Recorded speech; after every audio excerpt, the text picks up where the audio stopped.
बोलिए माता संतोषी की जय। माता संतोषी आप सभी भक्तगणों पे अपनी कृपा बरसाए रखें। माता संतोषी की पूजा अर्चना करने से हमें धन वैभव की कभी कमी नहीं होती, हमें सुख संपदा प्राप्ति होती है। तो आइए शुरू करते हैं संतोषी माता व्रत कथा। पौराणिक कथा के अनुसार एक गांव में एक बुढ़िया रहती थी जिसके 7 बेटे थे।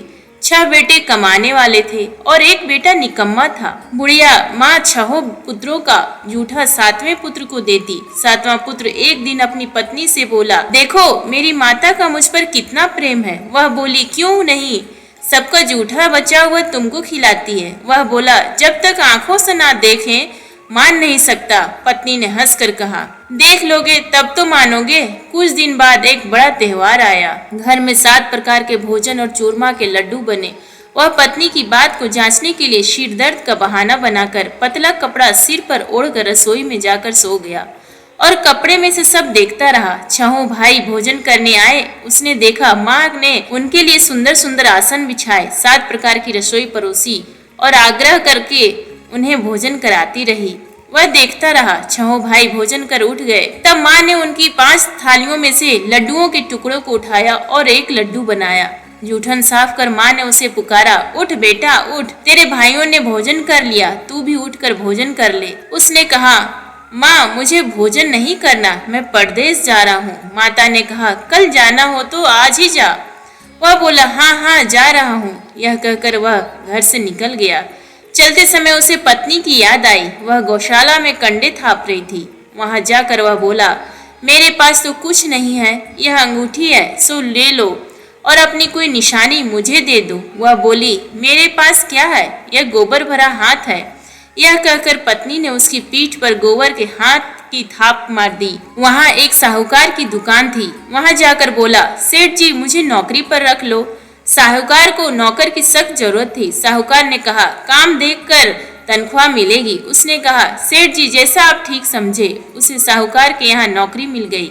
वह वहाँ दिन रात काम करने लगा। कुछ दिन में दुकान का लेन देन, हिसाब किताब, ग्राहकों को माल बेचना, सारा काम करने लगा।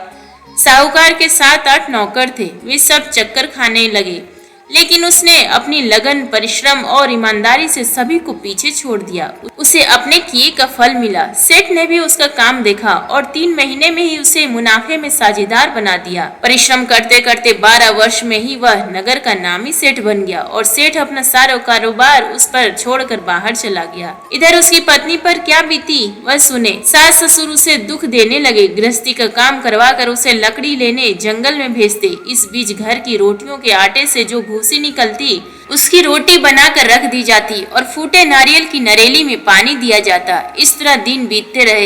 एक दिन वह जब जंगल में लकड़ी लेने जा रही थी तब उसे रास्ते में बहुत सी स्त्रियां संतोषी माता का व्रत करती दिखाई दी। यह वहां खड़ी होकर पूछने लगी, बहनों यह तुम किस देवता का व्रत करती हो और इसके करने से क्या फल होता है? इस व्रत के करने की क्या विधि है? यदि तुम अपने इस व्रत का विधान मुझे समझा कर कहोगी तो मैं तुम्हारा बड़ा एहसान मानूंगी। उनमें से एक स्त्री बोली, सुनो यह संतोषी माता का व्रत है। इसके करने से निर्धनता, दरिद्रता का नाश होता है, लक्ष्मी आती है, मन की चिंताएं दूर होती है, मन को प्रसन्नता और शांति मिलती है, निपुति को पुत्र मिलता है, प्रीतम बाहर गया हो तो वह शीघ्र लौट आता है, कुंवारी कन्या को मनपसंद वर मिलता है, चलता मुकदमा खत्म हो जाता है, कलह क्लेश की निवृत्ति हो, मुख शांति होती है, घर में धन जमा हो, धन जायदाद का लाभ होता है तथा और भी मन में जो कुछ कामना हो सब संतोषी माता की कृपा से पूरी हो जाती है, इसमें संदेह नहीं है। वह पूछने लगी, यह व्रत कैसे किया जाता है यह भी बताओ तो बड़ी कृपा होगी। वह स्त्री कहने लगी, बिना परेशानी, श्रद्धा और प्रेम से जितना भी बन सके प्रसाद लेना, 5.25 पैसे से 5.25 आने तक तथा इससे भी ज्यादा शक्ति और भक्ति के अनुसार गुड़ और चना ले। हर शुक्रवार को निराहार रहकर कथा कहना सुनना। इसके ओम बीज कम नहीं टूटे। लगातार नियम पालन के करना। सुनने वाला कोई ना मिले तो घी का दीपक जलाकर उसके आगे जल के पात्र को रख कथा कहना, परंतु नियम ना टूटे। जब तक कार्य सिद्ध ना हो नियम पालन करना और कार्य सिद्ध हो जाने पर व्रत का उद्यापन करना। 3 मास में माता पूरा फल प्रदान करती है। यदि किसी के ग्रह खोटे हैं तो भी माता 1 वर्ष में अवश्य उनको अनुकूल करती है। कार्य सिद्ध होने पर ही उद्यापन करना चाहिए, बीच में नहीं। उद्यापन में 2.5 सेर आटे का खाजा तथा इसी अनुसार खीर तथा चने का साग बनाना, 8 बच्चों को भोजन कराना, जहाँ तक मिले देवर जेठ भाई बंधु कुटुंब के लड़के लेना, ना मिले तो रिश्तेदारों और पड़ोसियों के लड़के बुलाना, उन्हें भोजन करा यथाशक्ति दक्षिणा देना, माता का नियम पूरा करना, ध्यान रखना उस दिन घर में कोई खटाई न खाए। यह सुन वह वहाँ से चल दी। रास्ते में लकड़ी के बोझ को बेच दिया और उन पैसों में गुड़ चना ले माता के व्रत की तैयारी कर आगे चली।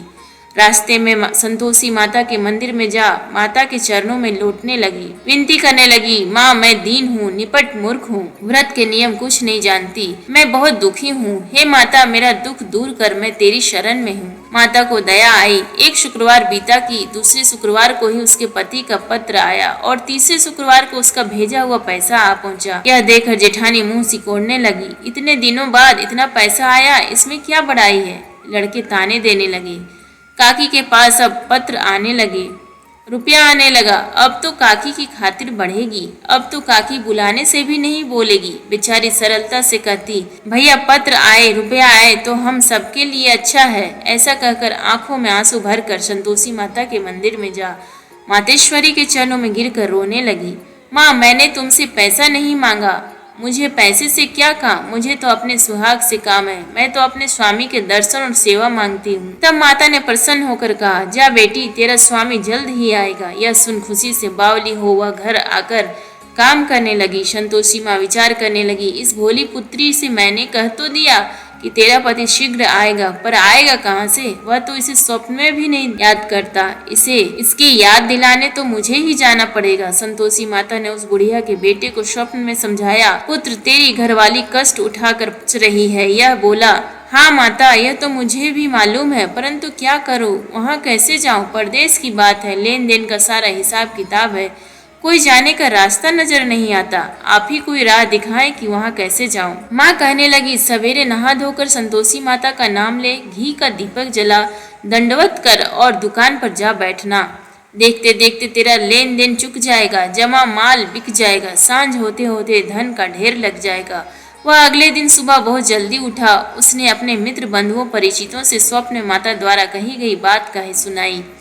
वे सब उसकी बात सुनकर उसकी खिल्ली उड़ाने लगे। वे कहने लगे कि कहीं कभी सपने की बात भी सच होती है। एक बूढ़ा व्यक्ति बहुत समझदार था।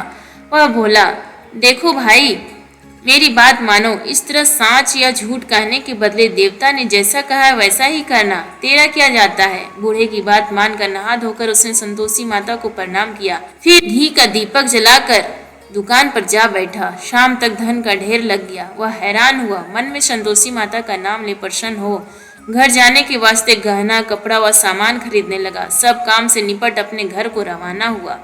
उधर उसको पत्नी जंगल में लकड़ी लेने गई। लौटते वक्त थक जाने के कारण संतोषी माता के मंदिर पर विश्राम करने बैठ गई। यह तो उसका रोज रुकने का स्थान था। धूल उड़ती देख उसने माता से पूछा, हे माता यह धूल कैसे उड़ रही है। माँ ने कहा, हे पुत्री तेरा पति आ रहा है, अब तू ऐसा कर, लकड़ियों के 3 बोझ बना, एक नदी के किनारे रख, दूसरा मेरे मंदिर पर और तीसरा अपने सिर पर रख। तेरे पति को लकड़ी का गड्ढा देखकर मोह पैदा होगा, यह वहाँ रुकेगा, नाश्ता पानी बना खाकर माँ से मिलने जाएगा। तू लकड़ी का बोझ उठा कर जाना और बीच चौक में गड्ढा डालकर 3 आवाजें जोर से लगाना। लो सासू जी लकड़ियों का गड्ढा लो, भूसी को रोटी दो, नारियल के खोपरे में पानी दो, आज कौन मेहमान आया है। संतोषी माँ की बात सुनकर वह बहुत अच्छा माँ कहकर प्रसन्न मन से लकड़ियों के 3 बोझ बना लाई। एक नदी के तट पर, दूसरा माता के मंदिर पर रखा। इतने में ही मुसाफिर वहाँ आ पहुँचा। सूखी लकड़ी देखकर उसको इच्छा हुई कि अब यहीं विश्राम कर ले और भोजन बनाकर खा पी कर गाँव चले। इस प्रकार भोजन कर विश्राम कर वह अपने गांव में आ गया। उसी समय बहू सिर पर लकड़ी का गट्ठा लिए आई। उसने गट्ठा को आंगन में डाल जोर से 3 आवाजें दी, लो सासू जी लकड़ी का गट्ठा लो, भूसी की रोटी दो, नारियल के खोपर में पानी दो, आज कौन मेहमान आया है। यह सुनकर सास ने अपने दिए हुए कष्टों को भुलाने के लिए कहा, बहू तू ऐसा क्यों कहती है, तेरा मालिक ही तो आया है, बैठ मीठा भात खाकर कपड़े गहने पहन। पत्नी की आवाज सुनकर उसका स्वामी बाहर आया और उसके हाथ में पहनी अंगूठी देख व्याकुल हो गया। उसने माँ से पूछा, माँ यह कौन है। माँ बोली, बेटा ये तेरी पत्नी है। आज 12 वर्ष हो गए जब से तू गया है, तब से सारे गांव में जानवर की तरह भटकती फिरती है, काम काज कुछ करती नहीं, 4 समय खाकर अब मुझे देखकर भूसी की रोटी और नारियल के खापरे में पानी मांगती है। वह बोला, माँ मैंने इसे भी देखा है और तुम्हें भी देखा, मुझे दूसरे घर की चाबी दो, मैं उसमें रहूंगा। ठीक है बेटा, जैसी तेरी मर्जी, कहकर माँ ने चाबी का गुच्छा बेटे के सामने रख दिया। उसने दूसरे घर को खोलकर सारा सामान जमाया। एक ही दिन में वहाँ राजा के महल जैसा ठाट बाट बन गया। अब क्या था, वह सुख भोगने लगी। अगला शुक्रवार उसने पति से कहा, मुझे संतोषी माता को उद्यापन करना है। पति बोला, बहुत अच्छा, खुशी से कर लो। वह उद्यापन की तैयारी करने लगी। जेठ के लड़कों को भोजन के लिए कहने गई। उन्होंने मंजूर किया, परंतु पीछे से जेठानी ने अपने बच्चों को सिखलाया, देखो रे, भोजन के समय सब लोग खटाई मांगना, जिससे उसका उद्यापन पूरा ना हो। लड़के भोजन करने आए, खीर पेट भर कर खाई, परंतु बात याद आते ही कहने लगे, हमें कुछ खटाई खाने को दो, खीर खाना हमें भाता नहीं, देखकर अरुचि होती है। लड़के उठ खड़े हुए, बोले, पैसे लाओ। भोली बहू कुछ जानती न थी, उसने उन्हें पैसे दे दिए। लड़कों ने बाजार जाकर उन पैसों से इमली खरीदी और खाई। यह देखकर बहू पर माताजी ने कोप किया। राजा के दूत उसके पति को पकड़ कर ले गए। अब सब मालूम हो जाएगा जब जेल की रोटी खाएगा। बहू से यह वचन सहन नहीं हुए। वह संतोषी माता के मंदिर में गई और कहने लगी, माता तुमने यह क्या किया, हंसाकर क्यों रुलाने लगी। माता बोली, पुत्री तूने मेरा व्रत भंग किया है, इतनी जल्दी सब बातें भुला दी। वह बोली, माता भूली तो नहीं हूँ, न कुछ अपराध किया है, मुझे तो लड़कों ने दिया, मुझे क्षमा करो माँ। माँ बोली, ऐसी भूल भी कहीं होती है क्या। यह बोली, अब कोई भूल नहीं होगी, अब बताओ मेरे पति कैसे आएंगे। माँ बोली, पुत्री जा, तेरा पति तुझे रास्ते में ही आता मिलेगा। वह मंदिर से निकलकर बाहर आई तो रास्ते में उसे अपना पति आता हुआ मिला। उसने पूछा, कहाँ गए थे। वह बोला, इतना धन जो कमाया है उसका कर राजा ने मांगा था, वह भरने गया था। वह प्रसन्न होकर बोली, भला हुआ, अब घर चलो। फिर अगला शुक्रवार आया। वह बोली, मुझे माता का उद्यापन करना है। पति ने कहा, ठीक है करो। वह फिर जेठ के लड़कों से भोजन को कहने गई। जेठानी ने लड़कों को सिखा दिया कि तुम पहले ही खटाई मांगना। लड़के भोजन करने बैठे, लेकिन भोजन करने से पहले ही कहने लगे, हमें खीर पूरी नहीं भाती, जी बिगड़ता है, कुछ खटाई खाने को दो। यह बोली, खटाई खाने को नहीं मिलेगी, खाना हो तो खाओ। उनके उठकर चले जाने पर उसने ब्राह्मणों के लड़के को बुलाकर भोजन करवाया। दक्षिणा की जगह उन्हें एक एक फल दिया। इससे संतोषी माता प्रसन्न हो गई। माता की कृपा से 9 माह बाद उसको चंद्रमा के समान एक सुंदर पुत्र प्राप्त हुआ। पुत्र को लेकर वह प्रतिदिन संतोषी माता के मंदिर में जाने लगी। माँ ने सोचा कि यह रोज आती है, आज क्यों न मैं भी इसके घर चलूं, इसका आसरा देखूं तो सही। यह विचार कर माता ने भयानक रूप बनाया। गुड़ और चने से ऊपर से मुंड के समान होंठ, उस पर मक्खियां भिनभिना रही थी।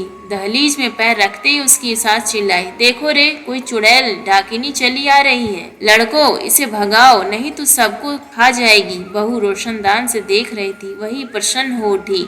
आज मेरी माता मेरे घर आई है, यह कहकर दूध पीते बच्चे को गोद से उतार दिया। इस पर उसको सास क्रोध में भर कर बोली, अरे रान, इसे देखकर कैसे उतावली हुई है, जो बच्चे को पटक दिया। इतने में माँ के प्रताप से जहाँ देखो वहाँ लड़के ही लड़के नजर आने लगे। यह बोली, माँ जी, मैं जिनका व्रत करती हूँ यह वही संतोषी माता है। इतना कह उसने झट से घर के सारे किवाड़ खोल दिए। सबने माता के चरण पकड़ लिए और विनती कर कहने लगे, हे माता, हम मूर्ख हैं, अज्ञानी हैं, तुम्हारे व्रत की विधि हम नहीं जानते, तुम्हारा व्रत भंग कर हमने बड़ा अपराध किया है। हे माता, आप हमारे अपराधों को क्षमा करो। इस प्रकार बार बार कहने पर संतोषी माता प्रसन्न हुई। इसके बाद उसकी सास कहने लगी, हे संतोषी माता, आपने बहू को जैसा फल दिया वैसा सबको देना। जो यह कथा सुने या पढ़े उसका मनोरथ पूर्ण करना। बोलो संतोषी माता की जय।